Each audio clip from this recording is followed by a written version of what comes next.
It has been a blessing and a privilege to be associated with our partner church in Morelia, Guatemala, Arca de Noé, Noah's Ark.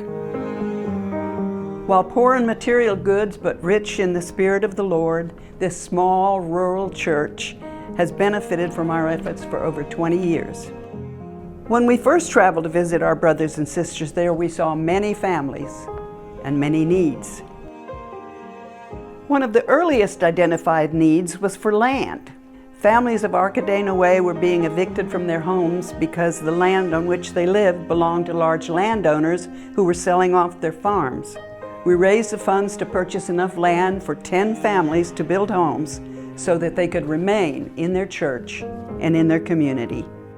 Then we learned that many children were unable to continue their education beyond primary because their parents couldn't afford the fees and supplies.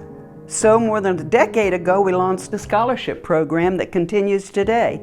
Over 200 children have benefited, some continuing on to trade school, ensuring a productive future for their families. Most of us take our reading glasses for granted. We wouldn't think that finding or affording them would be a challenge. Another need. So, you gave scores of glasses of all strengths, and we delivered them with eye charts to help them choose the best pair. We saw with our own eyes, through our own glasses, that many in the congregation were now reading from their Bibles through glasses that you provided.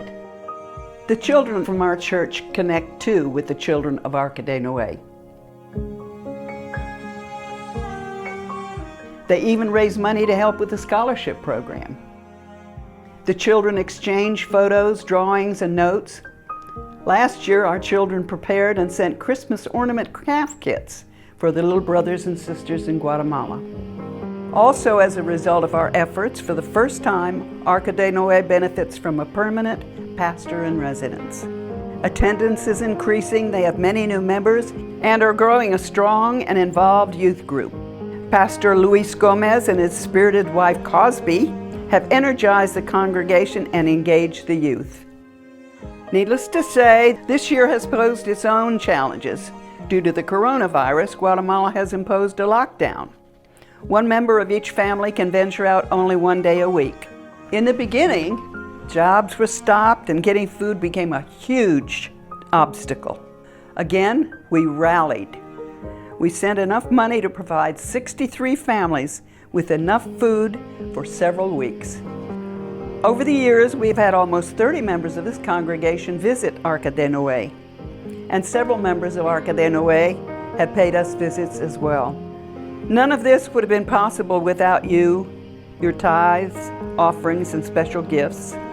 And the education you endow will continue to impact generations to come. I deliver on their behalf and my own their infinite thanks and their continued prayers for blessings upon us all.